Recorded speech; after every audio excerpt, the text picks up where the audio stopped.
دیباچہ کربلا لکھتے ہیں. اس کے بعد پھر ایسے حالات بنائے جاتے ہیں کہ اس وقت کے اندر وہ جو حدیث پاک ہے کہ 30 سال کے بعد خلافت جو ہے وہ ملوکیت میں بدل جائے گی، پھر وہ ملوکیت میں بدلی، پھر اس کے بعد جو ہے وہ خط لکھ کر بیعت کے لیے مجبور کیا گیا. پھر امام علی مقام علیہ السلام کو بتانا پڑا کہ مجھ جیسا، حسین جیسا جو ہے، یعنی حسینی ایک کردار بتایا کہ حسین جیسا، یزید جیسے کی بیعت نہیں کر سکتا. اور آپ نے قیامت تک آنے والوں کو یہ باور کرا دیا کہ حسینیت کسی ایک شخص کا نام نہیں، وہ ایک اسوہ، وہ ایک رول ماڈل، وہ ایک کردار، وہ ایک ٹرینڈ اور وہ ایک رویے کا نام ہے. اور اس آپ نے فرمایا کہ میری یہ جنگ یزید سے نہیں بلکہ ہر اس شخص سے ہے جو یزیدی کردار رکھتا ہے. اور پھر اس کے بعد آپ دیکھیے، ہم اس واقعے کو جب دیکھتے ہیں تو مدینہ منورہ کو چھوڑنا، مکہ مکرمہ میں آ کر آباد ہونا، مختلف لوگوں سے جو ہے مشاورت کرنا، شیب ابی طالب کی صحبتوں کو برداشت کرنا، اتمام حجت کے طور پر اپنے سفیر کو کوفہ میں بھیجنا. یعنی آپ کی اسٹریٹجک پلاننگ دیکھیے کہ آپ ایک مدبر سیاست دان کے طور پر بھی اس معاملے کو لے کر چل رہے ہیں. پھر ہر طرح کی حجتیں تمام ہوئیں، وفود بھی آئے، خطوط بھی آئے، لوگ بھی آئے، اور آپ نے اپنے حج کے احرام کو عمرے میں کس لیے بدلا؟ اعلاء کلمات اللہ کے نفاذ کے لیے، امر بالمعروف کے لیے، نہی عن المنکر کے لیے، اسلام کی ان اقدار کو جو بدلی جا رہی تھیں، اور جو سچ کو جھوٹ اور جھوٹ کو سچ کے ساتھ، حق کو باطل کے ساتھ ملتبس کیا جا رہا تھا. اب وقت آ گیا تھا کہ کربلا بپا کر کے، اور کربلا میں کہتی ہوں یہ فارق حق و باطل ہے، یہ جو دو رنگیاں ہیں نا، یہ ان کو کھولنے والی ہے. ایک طرف یزیدی فوج ہے، ایک طرف کوفی کردار کے لوگ ہیں، ایک طرف حسینی قافلہ ہے. تو وہاں سے نکلنے والے حور علیہ السلام بتاتے ہیں کہ اگر حسینی بننا ہے تو پھر یزیدیوں کی سپاہ کو چھوڑنا ہوگا، ان کی صفوں کو چھوڑنا ہوگا. پھر جا کر ہم یہ ثابت کر سکیں گے کہ ہم کونوا مع الصادقین کے درجے پر ان سچوں کے ساتھ ہیں جن کو ہم ہر نماز میں کہتے ہیں کہ صراط الذین انعمت علیہم، اے اللہ ہمیں انعام یافتہ بندوں کے راستے پر چلا. یہ وہی ہیں انبیاء کے بعد کہ جو سبط رسول ہیں، مگر صالح بھی یہی ہیں، شہید بھی یہی ہیں. اور آپ دیکھیے کہ انبیاء کے بعد صدیقین، شہداء اور صالحین، یہی 3 درجے ہیں جو اللہ نے قرآن میں گنوائے، اور یہی آپ صلی اللہ علیہ وآلہ وسلم کے نواسے اپنے کردار سے ثابت کر رہے ہیں. بالکل جناب، اور ہر قدم کے اوپر قربانی نظر بھی آتی ہے. اچھا فہد، جس طرح بھی ذکر بھی کیا نورید فاطمہ صاحبہ نے، یہاں پر آج کی دنیا میں جنگ ایک ہی چیز کی ہے، وہ ہے پاور کی، سیٹ کی، کرسی کی. تو ان سے زیادہ پاورفل شخصیت تو کوئی نہیں ہو سکتے نا، جن کے پاس پاور وراثت سے ہے. نواسہ رسول، بی بی فاطمہ، مولا علی کے صاحبزادے، اس کے بعد تربیت ان کی آپ دیکھیے. تو اس کے باوجود ایک ادنا سی پاور کو ٹھکرا کر انہوں نے ایک عظیم الشان پاور اپنا لی. اس پر آپ کیا کامنٹ کریں گے؟ بسم اللہ الرحمن الرحیم. تھینکس الاٹ اقرا. آج کا دن امام علی مقام امام حسین علیہ السلام کی شہادت اور عظیم قربانی کی یاد دلاتا ہے.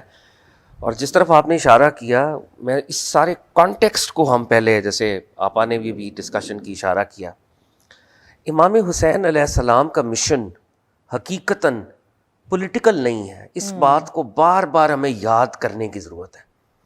امام حسین کا مشن ریلیجس اور اسپریچول ہے. یہ سب سے پہلی اور بنیادی بات ہے جس کو عام طور پہ لوگ اگنور کر دیتے ہیں. وہ سمجھتے ہیں کہ یہ کسی پالیٹکس کے لیے امام پاک جا رہے ہیں. پالیٹکس کے لیے نہیں جا رہے، نہ امام پاک پالیٹیشین ہے in that sense of the word. امام علی مقام امام حسین علیہ السلام ریلیجس امپلیمنٹیشن کے لیے جا رہے ہیں. اسی کا ایک مقام بیدہ میں انہوں نے خطبہ ارشاد فرمایا، اپنے مشن کو خود بتایا انہوں نے دوران سفر.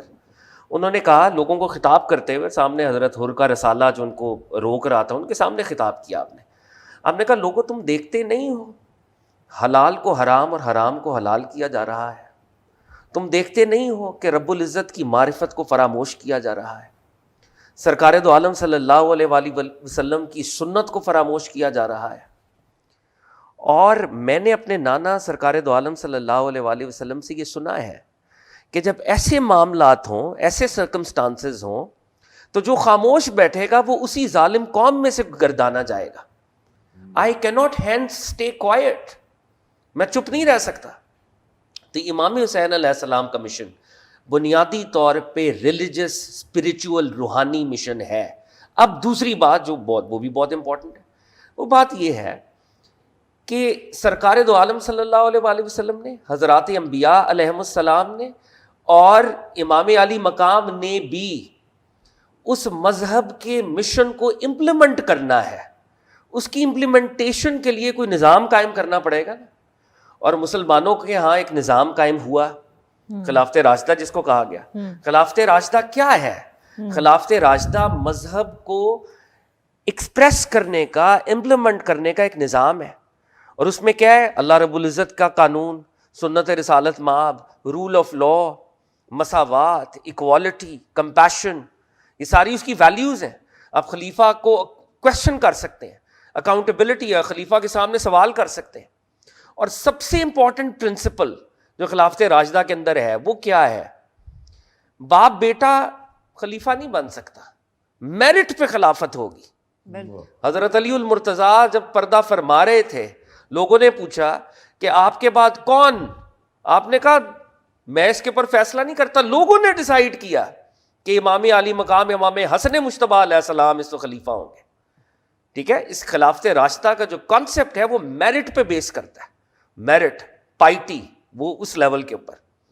اب جب سرکار مدینہ صلی اللہ علیہ وآلہ وسلم کے پردہ فرمانے کے 30 سال بعد یہ اسلام کی ویلیوز کو پامال کیا گیا ہے، جس کو آقا نے حدیث سفینہ کے اندر پہلے سے بتا دیا تھا کہ بعد میں کاٹ کھانے والی ملوکیت ہوگی. اب جب کاٹ کھانے والی ملوکیت آ گئی تو امام علی مقام امام حسین علیہ السلام اس کی بیعت نہیں کریں گے. اور انہوں نے یہ اعلان کیا مدینے کے اندر، مدینے میں خطوط نہیں آ رہے تھے، نہ وہ کوفہ جا رہے تھے، تب ہی واز ہیڈنگ ٹورڈز مکہ.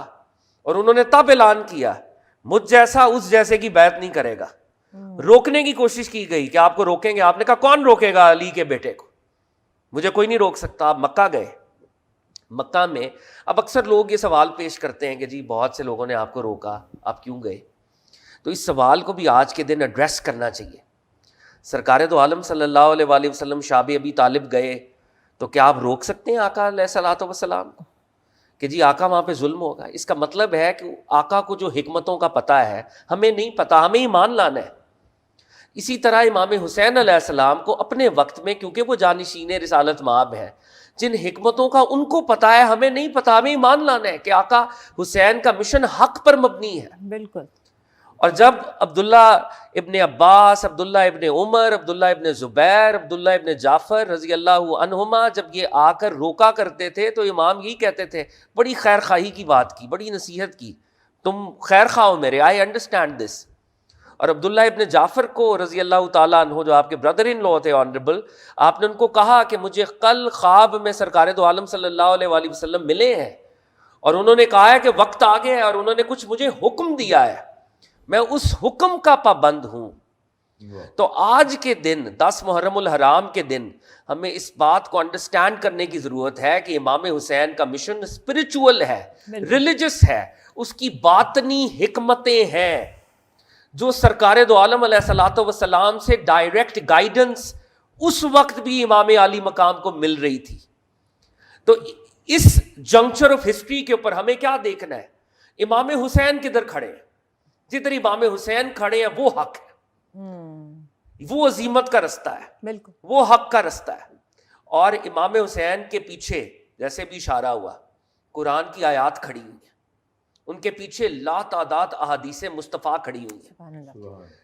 اس بات کو جب ہم کرتے ہیں تو آگے نکل جاتے ہیں. اس کا مطلب ہے کچھ اس کو سمجھنے کی ضرورت ہے. قرآن کی آیات احادیث مصطفیٰ بتا رہی ہیں کہ یہ خاص طبقہ ہے، میرے بعد یہ فارق حق و باطل ہے، معیار ہے، کسوٹی ہے، امت نے اس کے ساتھ جڑنا ہے.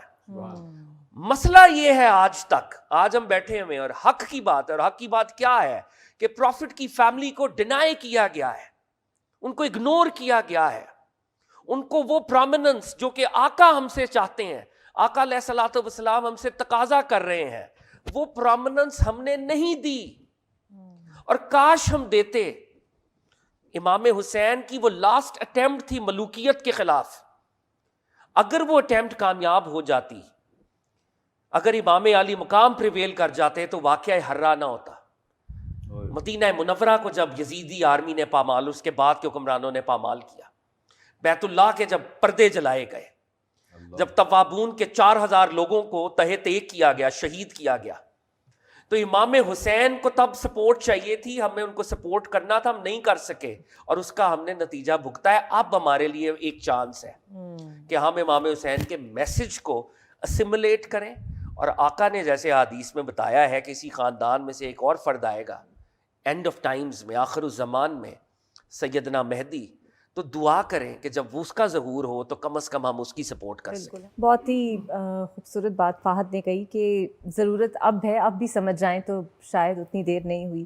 پروفیسر ناصر صاحب، آپ سر کس طرح ایڈریس کریں گے آج کا یہ دن اور قربانی کی لازوال مثالیں اور عصر حاضر کا یہ دور؟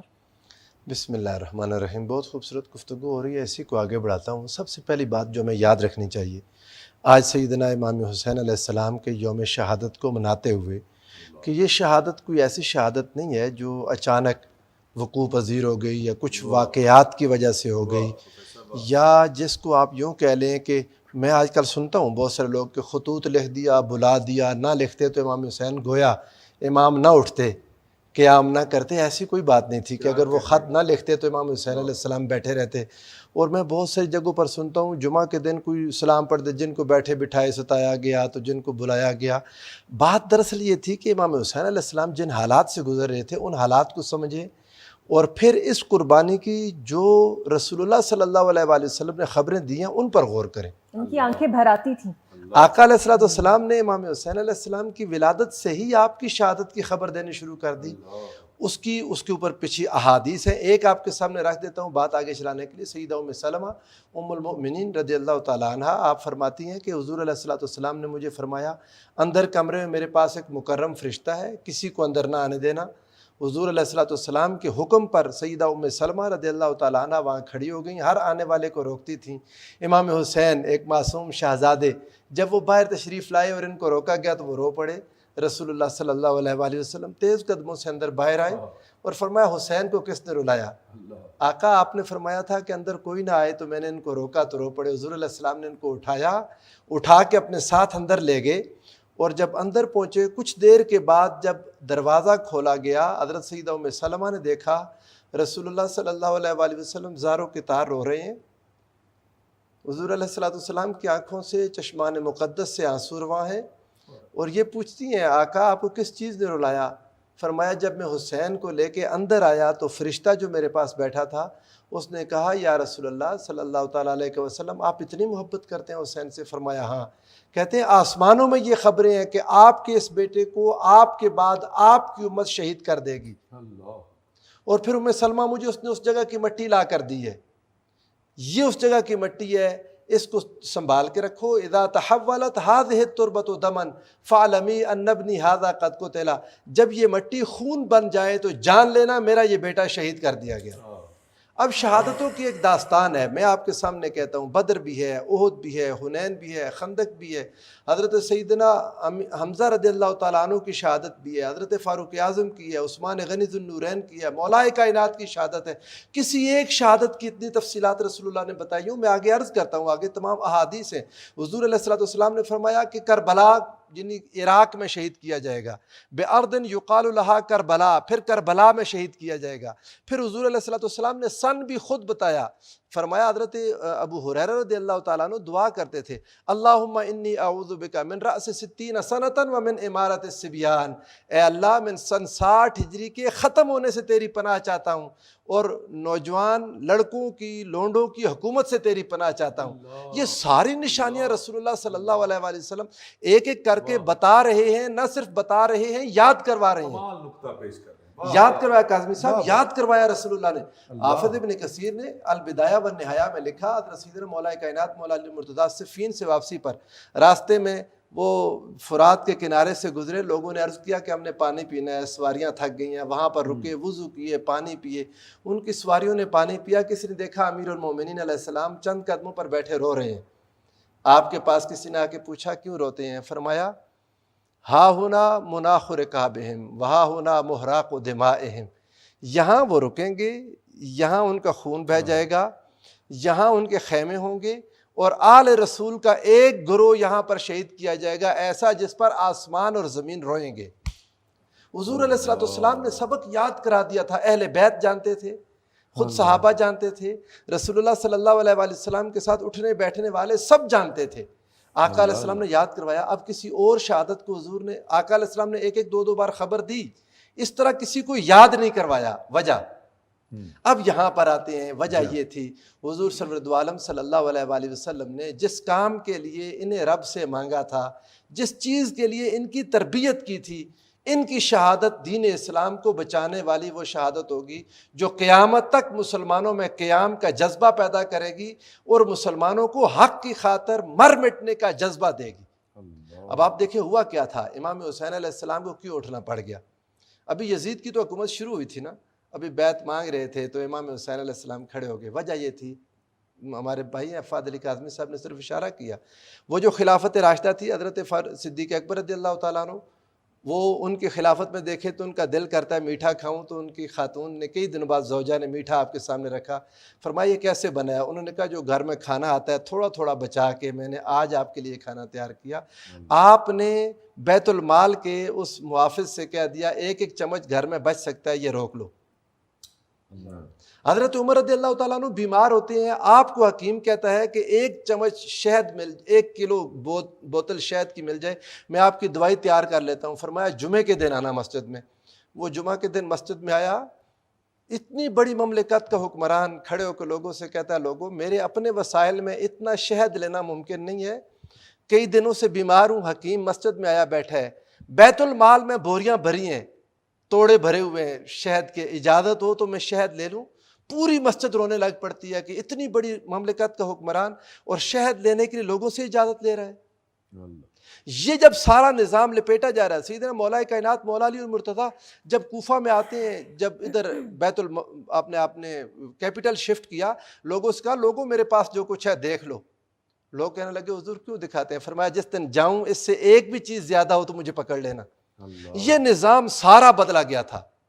زکوٰۃ پر لوگ اپنا تصرف جمانے لگے تھے, حلال کو حرام اور حرام کو حلال کرنے لگے تھے. ہمدان میں مسلمانوں کی بچیوں کو بازاروں میں کھڑا کر کے بیچ دیا گیا. حضور علیہ الصلوۃ والسلام کے صحابہ کی عزت اور ناموس مشکل میں پڑ گئی تھی. امام حسین علیہ السلام سب کچھ دیکھ رہے تھے, اپنے بابا کی جد و جہد اس ریاست کو بچانے کے لیے بھی دیکھ چکے تھے, اور امام حسین علیہ السلام مولا علی شیر خدا کے ساتھ شانہ بشانہ لڑ چکے تھے اس ریاست کو بچانے کے لیے. جب دیکھا میرے نانا کی جد و جہد, میرے بابا کی جد و جہد, میرے بھائی کی جد و جہد سب ختم ہو جائے گا, امام حسین علیہ السلام اس کے خلاف قیام کر کے کھڑے ہو گئے. آپ نے فرمایا اگر آج قربانی نہ دی تو رسول اللہ صلی اللہ علیہ وآلہ وسلم کا دین, اندازہ کریں نا. اب بعض لوگ کہتے ہیں کہ یہ کیسی بات ہے کہ دین کو کیا خطرہ ہونا تھا. صرف 50 سال ہوئے تھے رسول اللہ کو رخصت ہوئے, اس زمانے میں جو بھی ہو جاتا وہ دین بن جاتا. جیسے باقی چپ تھے, اگر امام حسین چپ ہو جاتے وہ دین بن جاتا. حسین یوں کھڑے ہو گئے, فرمایا یہ دین نہیں ہے. کیا بات ہے پروفیسر صاحب. اب لوگ کہتے ہیں فلاں نے مشورہ دے دیا. امام حسین کسی کا مشورہ مان لیتے, آج دین نہ ہوتا, یہ مسجدوں میں اذانیں نہ ہوتی. لوگوں نے حلال حرام مکس کر دیا تھا. امام حسین علیہ السلام نے کھڑے ہو کے اور کیا اسلام کی خاطر اپنے بچوں کے خون سے کلمہ شہادت لکھ دیا. سب سے مشکل وہ جو بنائے دین بنے نا, وہ اپنے اون و محمد کے خون سے لکھا. وہ آپ نے اپنے علی اکبر کے خون سے, علی اصغر کے خون سے کلمہ لکھا, اور نانا کے دین کی ایسے حفاظت کی کہ انسان اس کا تصور نہیں کر سکتا. قیامت تک جب بھی بات آئے گی تو لوگ کہیں گے حق یوں کھڑا ہوتا ہے جیسے حسین کربلا میں کھڑے ہوئے تھے. بہت خوبصورت, بالکل بالکل, اس میں تو کوئی شک نہیں ہے. قربانی اپنی دینا اور پھر اپنے بچوں کی دے دینا, یہ کوئی عام بات نہیں ہے. ایک بریک لیتے ہیں, بریک کے بعد مقدس کاظمی صاحب بھی ہمارے ساتھ موجود ہیں.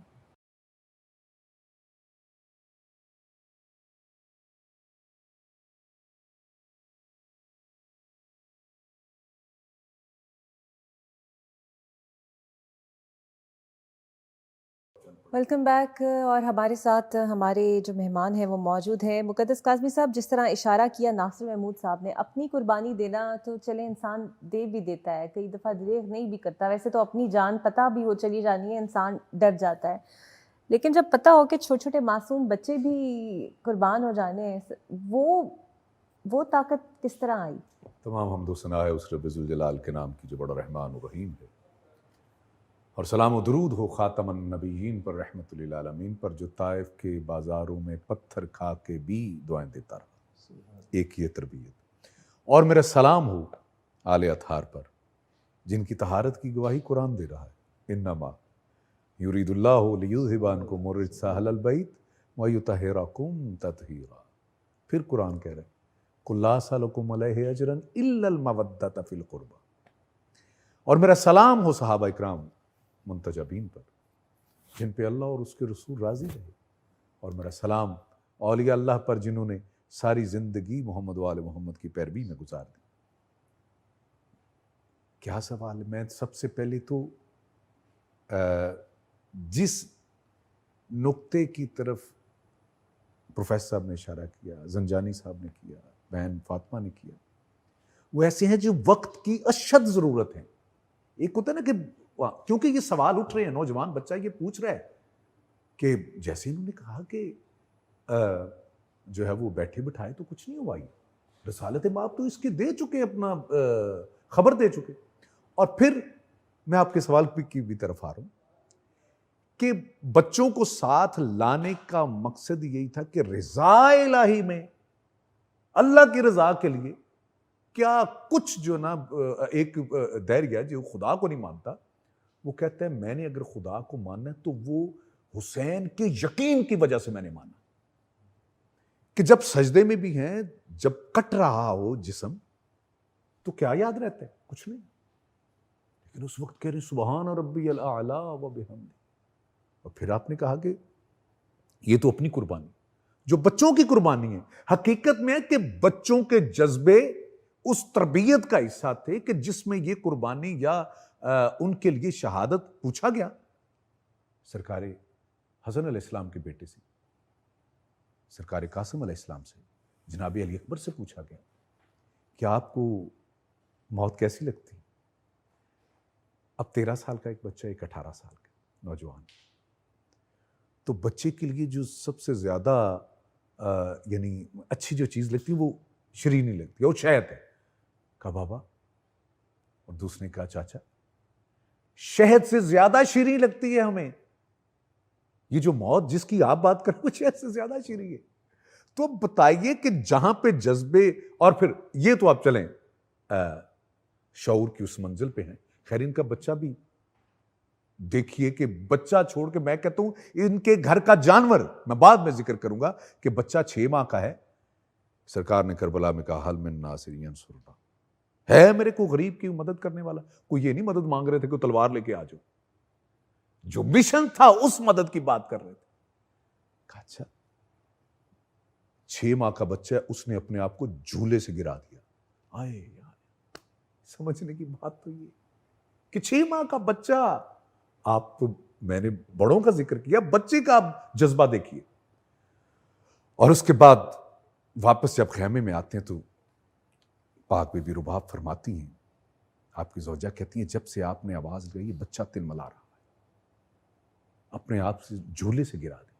تو آپ نے اٹھایا، اٹھا کے اب جب کربلا کی طرف، میدان کی طرف لے جا رہے ہیں نا، لوگوں نے کہا دیکھو حسین نا اب کوئی بن نہیں پا رہی، تو نعوذ باللہ، میں ایک بات جو ان کے خیالات ہیں اس کو اسی طرح میں بیان کر رہا ہوں، بن نہیں پا رہی تو اب جو نا یہ قرآن کو اٹھا کے لے آئے، کیونکہ اوپر کپڑا تھا، تو جب اٹھایا تو وہ بچہ تھا، تو بچے کو دیکھ کے کہا کہ اب اس کو ڈھال بنا کے پانی مانگے گا؟ کہا مجھے نہیں چاہیے، اس بچے کو چاہیے۔ تو کسی نے اختیار کو، کیا وہ جانے جو سامنے کھڑے ہیں، وہ کیا جانتے تھے اختیار کو کہ ان کے اختیار میں کیا ہے؟ انہوں نے کہا یہ بچہ خود مانگے گا پانی تو پھر ہم دیں گے۔ جب بچے نے سرکار نے بیٹے کی طرف دیکھا، جناب علی اصغر علیہ السلام کی طرف، تو آپ آئے ہیں وہ منظر اگر آپ سوچ لیں تو میں کہتا ہوں قیامت سے کم نہیں تھا کہ واحد یہ مجاہد تھا جس کی اس ادا سے پوری یزیدی فوج نے رونا شروع کر دیا اور منہ دوسری طرف کر لیا۔ وہ ادا کیا تھی کہ اس بچے نے اپنے ہونٹوں پہ جو ہے وہ زبان کو پھیرا، یوں۔ تو تاریخ یہ کہتی ہے کہ تلملاہٹ پیدا ہوگی، پوری بغاوت کا جو نا وہ پیدا ہو گیا سما۔ تو اسی وقت جو عمر سعد ہے اس نے کہا کہ حسین کے کلام کو قطع کر، کچھ تیر ہوتے ہیں. اب اس میں بھی تھوڑی سی میں ڈیٹیل میں کہتا ہوں کہ اگر سوچا جائے آج کے دن جو آپ بیان کر رہی ہیں, جو پوچھ رہی ہیں, مجھے نہیں پتا کہ لوگوں کے خیالات اس ماں سے پوچھئے جس کے 6 ماہ کے بچے کو جو ہے وہ میدان میں لے جایا گیا ہے اور وہ پانی اسے نہیں مل رہا, اور ایک طرف اشارہ ہوتا ہے کہ اس حسین کے کلام کو قطع کر, اور وہ تیر اٹھاتا ہے جو جانوروں کو مارنے والا ہے, اٹھا کے 3 پھال والا تیر. کہتے ہیں کہ حرملہ نے وہ تیر چلایا اور کہتے پاک علی اصغر کی جو ہے وہ گردن پہ لگا.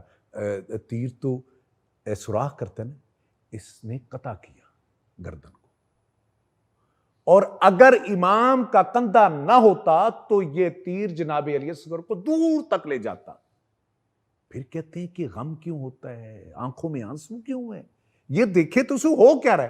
پھر جب تیر, میں بالکل مختصر کر رہا ہوں, جب تیر لگا زنجانی صاحب, فاطمہ بہن جب تیر لگا, کہتے تاریخ یہ کہتے کہ امام اب ماں کو کہہ کے آئے تھے کہ میں پانی پلانے کے لیے لے جاؤں.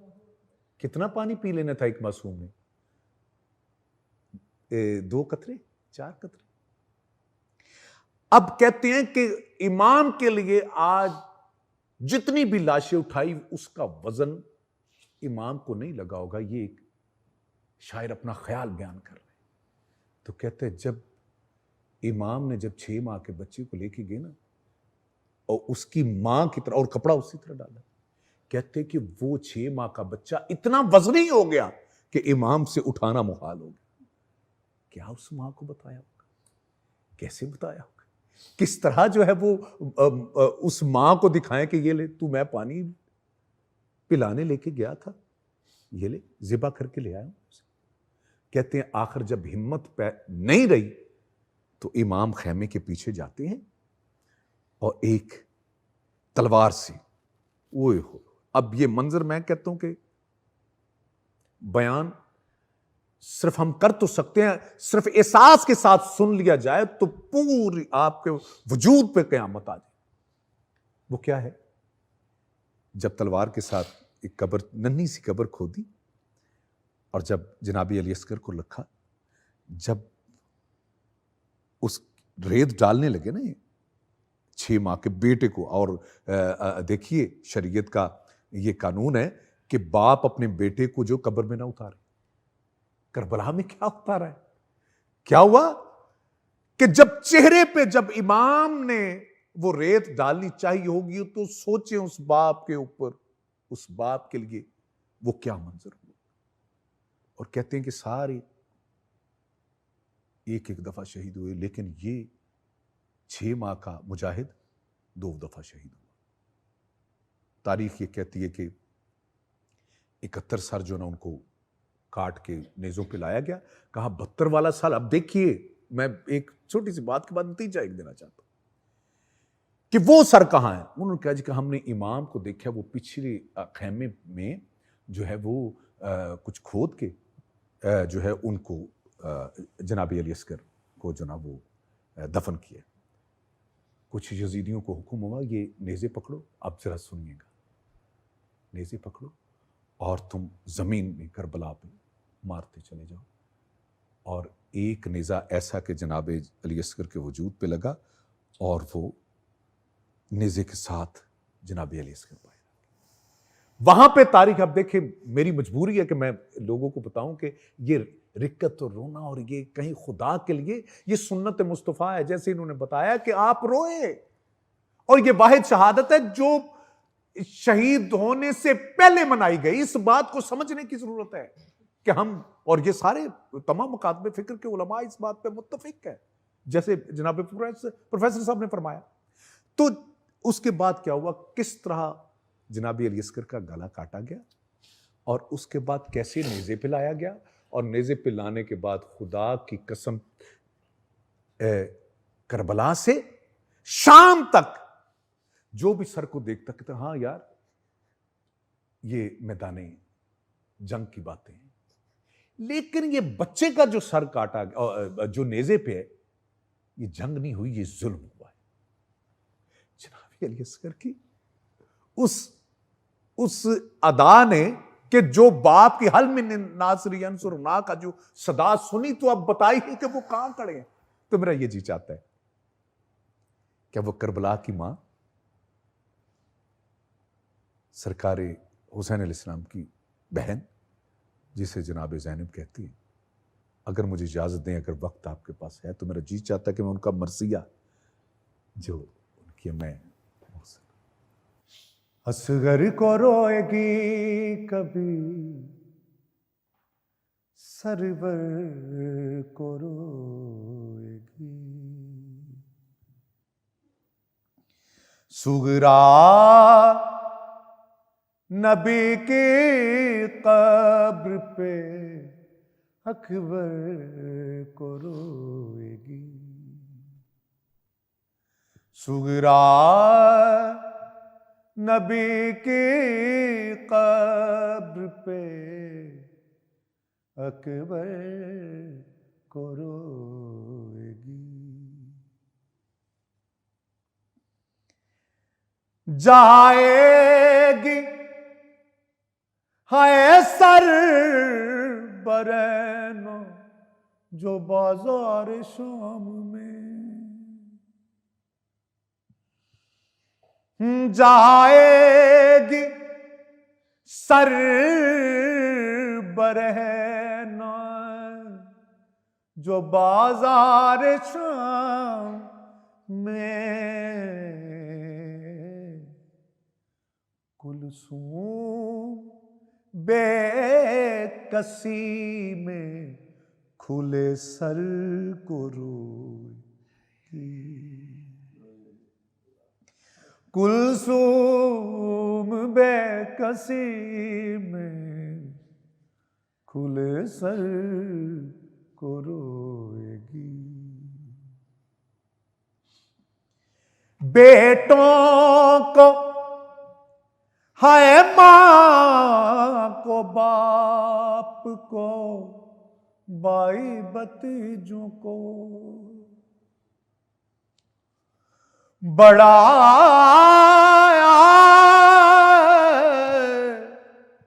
اوکھا ہوندا ماں دا، بڑا اوکھا ہوندا ماں دا تے پتراں تو رہنا دور، بیٹوں کو ماں کو باپ کو بھائی بھتیجوں کو، زینب زینب تمام عمر بھرے گھر کو روئے گی، بھرے گھر کو روئے گی، عباس کے ہائے کٹے ہوئے شانوں کو دیکھ کر ڈل رات گئی ہن سم پو بچڑی تے میری دی معصوم سکینہ، ایک لحظے دا مہمان کھڑائے ہے بھی حاضر پیو دا سینہ، کل ظہر ویلے کل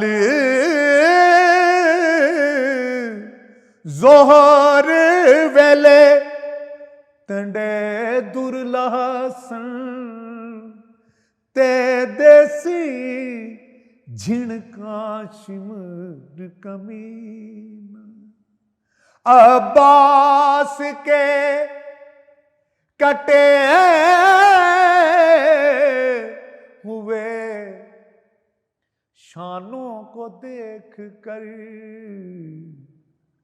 بالی بالی سکینہ اپنے